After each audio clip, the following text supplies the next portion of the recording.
우리는 어릴 때부터 뭐든지 열심히 하면 성공할 수 있어 라는 말을 많이 들어왔습니다. 어려운 환경이라 할지라도 최선을 다하면 길이 열린다라는 뜻이죠. 분명 말씀이 다 맞습니다. 그래서 우리나라도 경제 성장을 이루게 된 것이 우리 선배들의 또 선조들의 또 여러분들도 포함이 될 수 있겠죠. 수고와 헌신, 근면성실함을 통해서 이뤄낸 결과라고 말할 수 있습니다. 하지만 오늘날 우리가 살아가는 이 시대는 만만치가 않습니다. 노력한 만큼, 열심히 일한 만큼 그 결실을 거두기가 참으로 어렵습니다. 사람들은 아침 일찍부터 늦게까지 일을 합니다. 또 취업을 하기 위해서 자격증을 따고 또 진급을 하기 위해서 자기 개발에 열중합니다. 하지만 우리의 삶은 만만치 않습니다. 경쟁은 점점 치열해져 가고 또 다니던 직장에서도 해고를 당하기 십상입니다. 또 취업은 하늘의 별 따기입니다. 심지어 자영업자들은 생존마저 위협받고 있다고 합니다. 그나마 있던 건강마저 잃게 되면 더 이상 설 곳이 없습니다. 오늘 본문에 한 사람이 등장하고 있는데요, 바로 베드로입니다. 베드로는 게으른 사람이 아니었습니다. 오랜 시간 바다에 머물며 잔뼈가 굵은 베테랑이었습니다. 많은 지식과 경험을 가지고 있는 만능 어부였습니다. 그러던 어느 날 어떤 이유인지 모르겠지만 고기가 잡히지 않습니다. 어획량이 줄었고 또 생계는 갈수록 어려워져 갔습니다. 그렇다고 평생 몸담았던 바다를 버리고 갈 수도 없었습니다. 그래서 다시 한번 희망을 품고 바다로 향했습니다. 그리고 힘껏 그물을 내렸습니다. 하지만 그 결과는 참담했습니다. 5절입니다. 밤이 새도록 수고하였을 때 잡은 것이 없지만은. 밤이 새도록 수고한 결과는 텅 빈 그물이었습니다. 여러분, 이런 경험이 한 번쯤 있지 않습니까? 밤새도록 뭔가를 했는데 남는 것은 아무것도 없는 것, 그런 일들이 한 번쯤은 있을 겁니다. 베드로도 밤새 그물을 내렸지만 아무런 수확이 없었습니다. 이제 그만 포기하고 돌아가고 싶었습니다. 그런데 가족들의 목소리가 귓가에 스쳐 지나갑니다. 아빠, 올 때 이것도 사오고 저것도 사오세요. 여보, 힘내요. 그 소리에 다시 한번 힘껏 그물을 내렸습니다. 하지만 내리고 또 내려도 돌아오는 것은 빈 그물 뿐입니다. 그렇게 한참이 지났습니까? 어느새 날이 밝아오고 말았습니다. 한번 상상해 보십시오. 베드로의 몰골이 어떠했을까요? 아마 어깨는 축 처져 있고 온 몸에는 땀으로 쩔어 있었을 겁니다. 부푼 기대는 깊은 절망으로, 그리고 모든 것을 잃어버렸던 그런 허탈함밖에 남지 않았을 겁니다. 얼마 전에 한 칼럼에서 자영업자의 사연을 들은 적이 있습니다. 유례가 없던 코로나를 겪으면서 너무나도 힘든 시간을 보냈습니다. 그래도 버티고 버텼습니다. 드디어 팬데믹이 지나고 이제 다시 해보자 희망을 꿈꿨습니다. 아침부터 저녁 늦게까지 일했습니다. 하나라도 덜 벌기 위해서 메뉴도 바꿔보고 그리고 직접 배달까지 했습니다. 하지만 점점 매출이 줄어갔습니다. 그래서 인건비를 줄이기 위해서 직원을 내보냈습니다. 그런데도 치솟는 재료값 그리고 임대료를 감당하지 못해 결국 폐업하고 말았다고 합니다. 이 기사를 보면서 오늘날 우리가 살아가는 모습이 아닌가 생각해 보았습니다. 열심히 일을 하지만 그에 대한 소산을 거두기가 어렵습니다. 한 번만 더 하면, 또 한 번만 더 하면 이제는 뭔가 있겠지라고 하지만 변함이 없습니다. 그때 우리의 마음은 어떨까요? 낙심이 찾아오죠. 그렇지만 한 번만 더 해봐, 열심히 해봐 라는 말, 하지만 그것은 희망 고문으로 들립니다. 바로 그 자리가 오늘 베드로가 서 있었던 자리였습니다. 그때 예수님이 베드로에게 찾아오셨습니다. 그리고 이렇게 말씀하십니다. 4절입니다. 시몬에게 이르시되 깊은 데로 가서 그물을 내려 고기를 잡으라. 그런데 이 말씀은 상식적으로 이해가 되지 않는 말씀입니다. 먼저 상대를 잘못 고른 것 같습니다.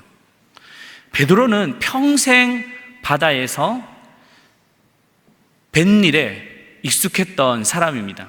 그래서 많은 노하우, 지식, 경험이 있었던 사람이죠. 그런데 반면 예수님은 목수입니다.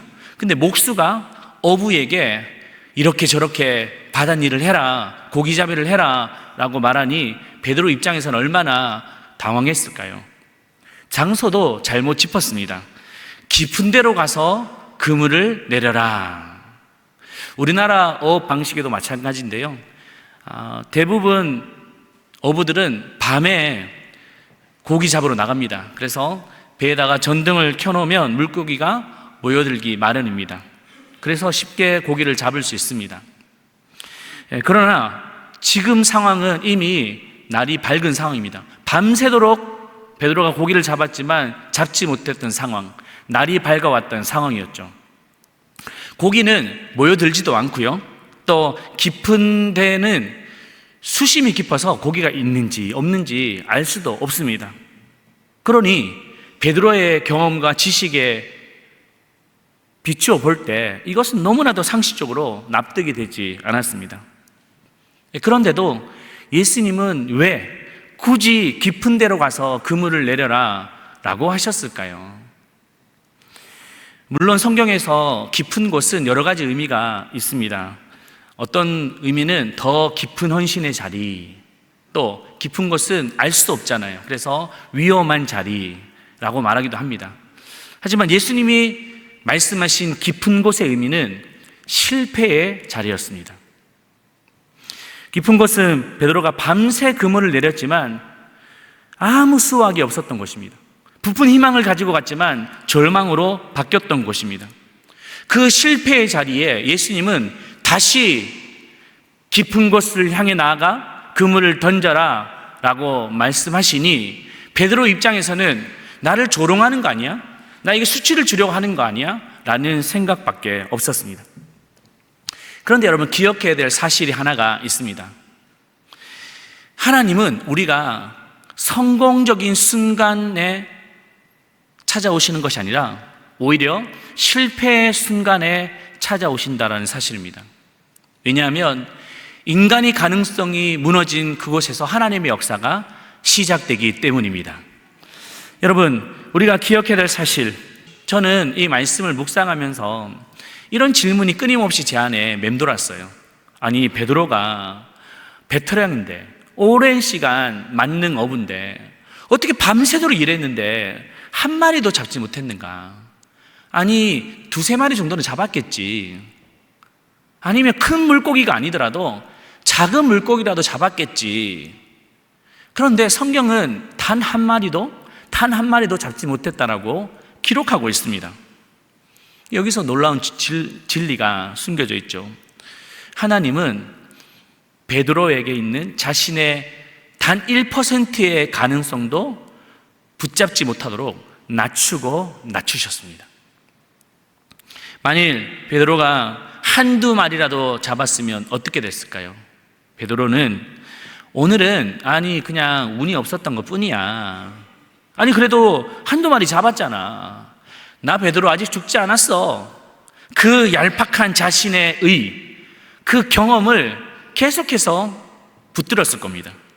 그러나 하나님은 단 한 마리도 허락하지 않으셨습니다. 왜냐하면 인간의 단 1%의 가능성도 의지하지 않도록 하기 위해서였습니다. 바로 그때 베드로는 이렇게 대답합니다. 5절입니다. 우리 같이 읽겠습니다.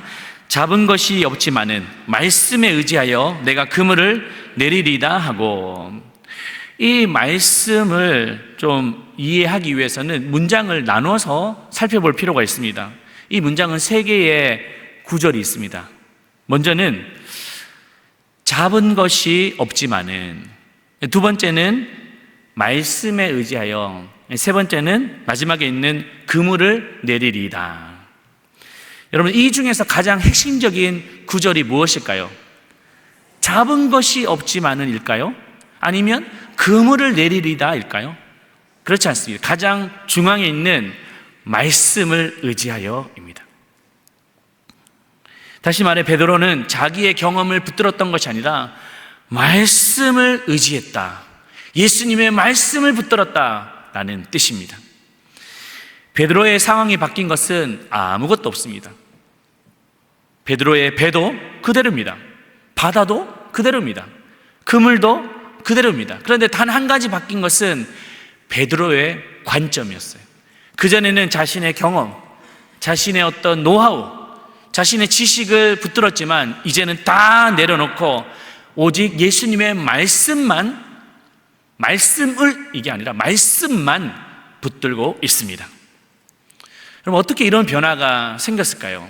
베드로는 밤새 수고했지만 거두는 수확이 아무것도 없었기 때문입니다. 그래서 베드로는 말씀만 선택할 수밖에 없는 상황이 된 거예요. 그래서 베드로는 말씀을 선택했습니다. 근데 더 엄밀하게 말하면 베드로가 말씀을 선택한 것이 아니라 예수님이 베드로에게 너는 이제 말씀밖에 선택할 수 없어 라고 의도적으로 몰아넣으신 거예요. 하나님은 때로는 우리로 하여금 모든 가능성을 내려놓게 할 때가 있습니다. 그래서 말씀만, 오직 여호와의 말씀만 의지하도록 몰아가실 때가 있습니다. 그래서 기독교 신앙은 한번 따라할까요? 계시 중심의 신앙, 하나님의 말씀 중심의 신앙임을 말씀해주고 있습니다. 계시, 말씀, 진리, 즉 하나님의 말씀만 우리의 삶의 기준이자 또 삶의 원리로 삼기를 원하십니다. 그러나 안타깝게도 많은 그리스도인들이 그렇게 살지 않습니다. 이중 생활을 하는 거예요. 교회에서는 말씀하지만 또 우리 삶의 현장에 가면 그래도 현실 이렇게 말하는 것이죠. 왜 그럴까요? 우리가 살아가는 세상에는 말씀보다 더 강력해 보이고 더 화려하게 보이는 것이 많습니다. 여러 가지가 있겠지만 그 대표적인 것이 바로 돈입니다. 돈. 그래서 이 세상은 온통 돈에 따라 움직입니다. 어디에 투자하면 큰 수익이 있어. 또 어디에 땅을 사면 땅값이 올라. 이 사람 말에 기웃거리고 저 사람 말에 왔다 갔다 이리저리 온통 마음이 빼앗겨 버립니다. 돈이 좀 있으면 얼마나 목이 꼿꼿해지는지 몰라요. 또 돈이 없으면 막 비굴해집니다. 돈 있는 사람들 앞에서는 막 굽신굽신거리고 돈이 없는 사람들 보면서 막 무시하고, 이게 만몬신이 이 세상을 지배하고 있다는 증거입니다. 얼마나 무섭습니까? 그러니 이런 시대 풍조 속에 말씀을 붙드는 모습은 너무나도 어리석게 보이는 거예요. 그런 재미있는 이야기가 하나 있잖아요. 어느 한 크리스찬이 벼랑 끝에 있는 나무에 매달려 있습니다. 그래서 막 낑낑대고 막 일어서 보려고 하지만 도저히 안 되는 거예요. 그래서 살려주세요, 하나님 살려주세요 라고 하니까 하나님이 그래 뛰어내려라, 내가 다 받아주겠다 라고 했습니다. 그러자 그 크리스찬이 가만히 생각하더니만 이렇게 말했다고 하지 않습니까? 생각을 해보니까 불안한 거예요. 그래서 하나님 말고 다른 분 없어요. 여러분, 이런 우픈 이야기가 우리의 삶의 모습이지 않냐라는 거예요. 하나님 도와주세요, 하나님 살려주세요라고 하는데 막상 주님이 말씀하시면 그거 말고 다른 거, 눈에 보이는 거, 확실하게 믿을 수 있는 거, 이런 걸로 우리가 따라가고 있지 않습니까?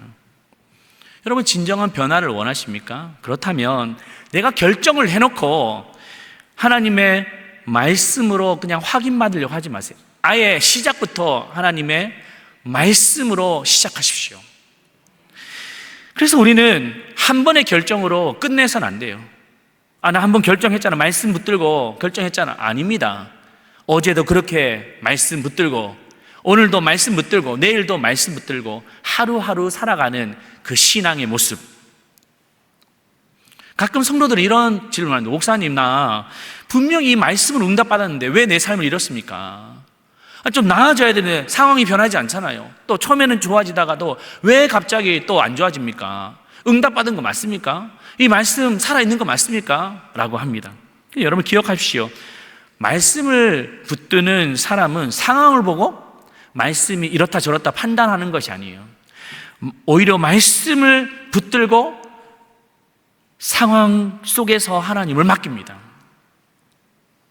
내가 하나님 말씀을 붙들었다면 하나님께서 이 모든 상황 가운데 역사하심을 믿는 것이죠. 우리가 지난주에 살펴봤던 그 말씀처럼 하나님께서는 이 모든 자연 세계를 다스리신다면 우리 영적인 세계도 다스리시고 우리 삶의 문제도 다스리시는 분이신 거예요. 그분을 신뢰하기를 주님은 원하십니다. 그래서 예수님 이런 말씀하시죠. 요한복음 15장 7절 말씀인데요, 너희가 내 안에 거하고 내 말이 너희 안에 거하면 무엇이든지 원하는 대로 구하라. 그래야 하면 어떻게 된다고요? 이루리라. 또 시편 기자도 이렇게 고백합니다. 107편 20절, 그가 그의 말씀을 보내어 그들을 고치시고 위험한 지경에서 건지시는도다. 우리의 삶에는 위경이 있습니다. 어려움의 순간이 찾아옵니다. 근데 그게 끝나면 이제 끝입니까? 또다시 위경이 찾아오고 어려움의 순간이 찾아오고. 근데 그때마다 주님은 우리에게 뭘 보내십니까? 말씀을 보내셔서 그 말씀으로 위경에서 건져주신다, 고쳐주신다라고 선언하고 계십니다. 하나님은 한 번 말씀하시고 끝, 그런 분이 아니세요. 또 말씀하시고 또 말씀하시고 또 가르쳐 주시고 또 설명해 주시고 말씀으로 우리를 다스려 가는 거죠. 그래서 우리가 그 말씀 앞에 또 반응하고 또 반응하고 또 반응하고. 여러분, 말씀에는 길이 있습니다. 말씀에는 치유의 능력이 있습니다. 말씀에는 참된 소망이 있습니다. 죽음을 이기는 부활의 능력이 말씀 안에 있습니다. 두려워하지 마십시오. 너무 주저하지도 마십시오. 말씀을 붙들고 할 때 하나님은 우리를 지켜주시며 우리에게 길을 내어 주실 것입니다. 그러므로 광야가 끝나지 않은 사람들이 계시다면 아직까지 끝까지 말씀을 내가 붙들지 않았구나 라는 것을 잊지 마십시오. 우리가 잘 알듯이 여호수아가 요단강을 건널 때 요단강이 열리고 난 뒤에 발을 내디뎠던 것이 아닙니다. 발을 끝까지 내딛자 강이 갈라졌습니다. 그리고 또 여리고성을 무너뜨릴 때 여리고성이 무너져서 돈 것이 아닙니다. 주님 말씀에 따라 돌고 또 돌고 돌고 마지막 7째 날 7바퀴를 끝까지 돌 때 성이 무너지게 되었습니다. 또 베드로도 물고기가 있는 것을 보면서 그물을 내린 것이 아니라 그 그물을 바닥까지 끝까지 내렸을 때 그 수확을 얻을 수 있었던 것이죠. 기적은 환경이 바뀌어서가 아닙니다. 말씀을 끝까지 붙드는 믿음에서 가능할 줄로 믿습니다. 그러자 어떤 일이 일어났습니까? 6절에서 7절 말씀 보시면 우리 같이 읽겠습니다.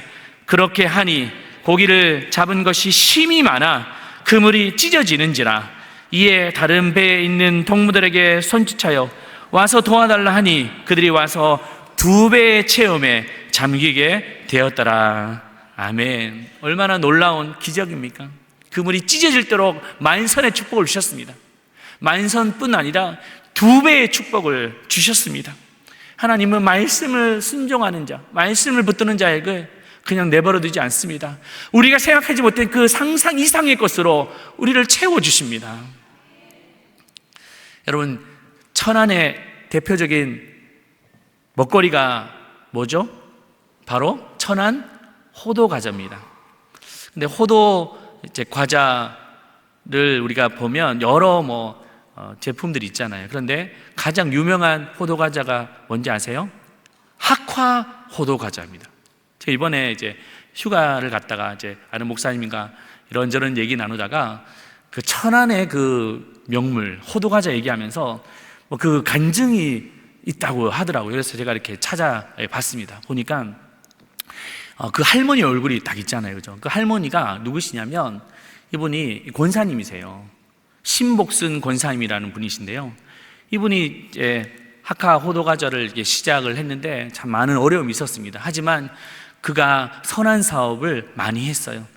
소년원 사역을 하고 또 외국인 노동자들을 위해서도 도와주고 장학재단도 만들고 막 열심히 했습니다. 그런데 돌아오는 것은 만만치가 않았어요. 첫째 아들이 어디 보증 잘못 서서 땅을 다 날리고, 둘째 아들도 그만 교통사고로 목숨을 잃은 거예요. 얼마나 가슴이 아픕니까? 그렇지만 그 권사님은 말씀을 붙들었다는 거예요. 마가복음 9장 23절 보면 믿는 자에게 능치 못한 일이 없으리라. 그 말씀을 붙들고 내가 주님을 위해 살다가 고난받는 건 하나님의 영광이라면 기꺼이 받겠습니다. 또 고난당하는 것이 내게 유익하니 내가 주의 율례를 말씀을 배웠습니다. 하나님 나를 연단하신다면 내가 기꺼이 하겠습니다. 그렇게 말씀을 붙들고 살았어요. 그리고 여전히 하고 있는 그런 외국인 노동자 사역, 장학 사역, 또 소년원 아이들을 위해서 도와주는 것, 이런 일들을 잘 감당했습니다. 그런 소문이 난 거예요.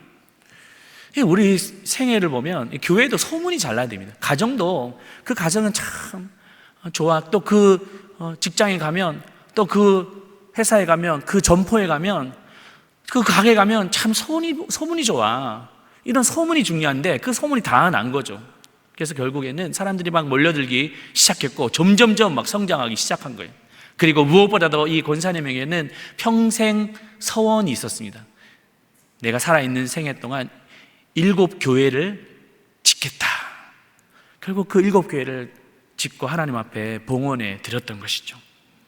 여러분, 사랑하는 여러분들, 우리의 그 실패의 자리가 있습니까? 그때야말로 하나님이 일하실 때인 줄로 믿습니다. 여러분, 하나님이 우리를 들어 다시 사용하실 것입니다. 말씀을 붙드는 자에게는 절대 망하게 하지 않습니다. 하나님은 우리가 사망으로 음침한 골짜기로 다닌다 할지라도 해를 두려워하지 않는 것은 주께서 우리와 함께 하시고 말씀을 보내셔서 우리를 살리실 것을 믿습니다. 여러분, 낙심하지 마십시오. 포기하지도 마십시오. 우리 주님 우리와 함께 계십니다. 이제 말씀을 정리하겠습니다. 그런데 성경은 여기서 결론을 맺지 않습니다. 예수님이 이 사건을 통해서 말씀하고자 하는 궁극적인 목적이 있습니다. 그게 뭐냐면 베드로의 빈배를 만선으로 채우는 것이 다가 아니라 베드로를 새롭게 하기를 원하시는 거예요. 예수님의 목적은 베드로 자체에 있었습니다. 8절, 10절 말씀인데요. 같이 읽겠습니다. 시몬 베드로가 이를 보고 예수의 무릎 아래 엎드려 이르되 주여 나를 떠나소서 나는 죄인으로소이다 하니 예수께서 시몬에게 이르시되 무서워하지 말라 이제 후로는 내가 사람을 취하리라 하시니, 베드로가 감탄했던 것은 많은 고기를 보며 감탄했던 것이 아니라 그 만선을 허락하셨던 그 기적을 일으키신 예수님을 보았던 거예요. 그리고 예수님을 만났습니다. 그래서 감탄한 거예요. 그는 과거에는 자신의 배를 채우는, 고기를 많이 채우는 인생에 대해서만 고민했습니다. 그런데 이제는 예수님은 그를 바꾸시고 너로 하여금 사람을 낚는 어부, 사명의 삶으로 바꿔주셨습니다. 그래서 그는 감탄한 거예요. 주님, 나는 죄인입니다. 내가 주님을 따르겠습니다. 라고 하는 그 사명. 이것이 베드로의 진짜 기적입니다. 예수님의 목적은 만선에 있었던 것이 아니라 베드로 자신에게 있었던 것이죠. 우리의 인생도 다르지 않습니다. 예수님의 관심은 우리가 손 안에 하나 더 가지지 못했다, 이거에 관심 있는 것이 아니에요. 우리 안에 말씀이 채워지고 그 말씀이 채워질 때 우리의 삶이 만선으로 또 광야를 통과하고 하나님 주시는 그 믿음의 길을 걸어가는 그런 삶을 살기를 주님이 원하시는 거예요. 우리는 가지고 있는 것이 있다가도 없기도 하고 없다가도 있기도 합니다. 근데 그거 하나 때문에 울고 웃고 얼마나 어리석은 인생입니까? 우리는 말씀이 우리 안에 탁 자리 잡힘으로 말미암아 흔들리지 않는 신앙이 되기를 축복합니다. 우리 올 하반기에도 이제는 우리가 양육반을 이렇게 모집을 하는데요. 주님의 관심은 바로 베드로 자신에게 있었어요. 이것은 무엇을 말하냐면 우리의 인격이 바뀌기를 원하신다는 거죠. 우리의 성품이 바뀌기를 원하고 또 우리의 언행 심사가 달라지기를 원합니다. 새롭게 되기를 원하신다. 새로운 피조물이 되기를 원하십니다. 그게 어떻게 가능할까요? 바로 베드로가 말씀을 통해서 변화되었듯이 우리가 말씀을 통해서 변화되는 겁니다. 우리가 성장반을 하고 제자반을 하고 뭐 성경 읽어주냐 하는 것은 내 어떤 지식을 채운다면 오히려 더 위험합니다. 근데 내가 이 말씀으로 내가 변화돼야지, 달라져야지, 인격이 새로워져야지. 또 주님이 말씀하신 목적이 바로 거기 있기 때문에 그 말씀을 따라 살아갈 때 하나님은 우리를 변화시켜 주실 것입니다. 우리 교회에 어느 한 권사님이 계신데요, 이분이 성장반에 한 1년 전인가요? 2년 전에 신청을 하신 거예요. 저는 몰랐었는데 이분이 나이가 연세가 어떻게 되시냐면 80 정도 되십니다. 이분이 80이신데 성장반에 지원을 하신 거예요. 그래서 저는 몰랐는데 부목사님 한 분이 목사님 어떻게 해야 되냐고 물으시는 거예요. 왜 그러시냐 하니까 우리 권사님 한 분이 성장반에 들어오셨는데 잘 따라 하실지 걱정입니다 라고 하시는 거예요. 괜찮다고. 그래서 목사님 잘 도와달라고, 지도해 주시면 된다고 이렇게 했는데 저도 마음에 이제 걱정이 되는 거예요. 참 젊은 분들도 따라하기 어려울 수도 있고 예습을 하는 것도 또 성경 암송하는 것도 만만치 않거든요. 그래서 한 몇 주 뒤에 제가 그 목사님한테 그 권사님 잘하고 계시냐고 물어보니까 목사님 그분이 보통이 아니시네. 얼마나 열심히 준비해 오시는지 내가 이렇게 더 늦게 했기 때문에 더 열심히 막 하시고 또 성경 암송도 다른 분들은 막 설리기도 하는데 이분은 하나도 안 틀리면서 또박또박 잘 하신다는 거예요. 제가 보면서 참 너무너무 감격스럽습니다. 근데 그분의 모습을 보면 항상 말도 예쁘게 하시고 또 인격도 참 좋으시고 마음도 따뜻하시고, 그래서 제가 왜 그러실까, 왜 그럴까 생각해 보니까 말씀을 가까이 하고자 애쓰시는 분들은 그의 인격이 다른 거예요. 성품이 다른 거죠. 삶이 다른 것이죠. 어떻게 가능할까요? 우리 인간의 힘으로는 불가능합니다. 그러나 말씀이 우리에게 임하면 말씀이 우리를 변화시킵니다. 다듬어 가십니다. 우리를 새롭게 해 가십니다. 말씀의 능력이 있기 때문인 거예요.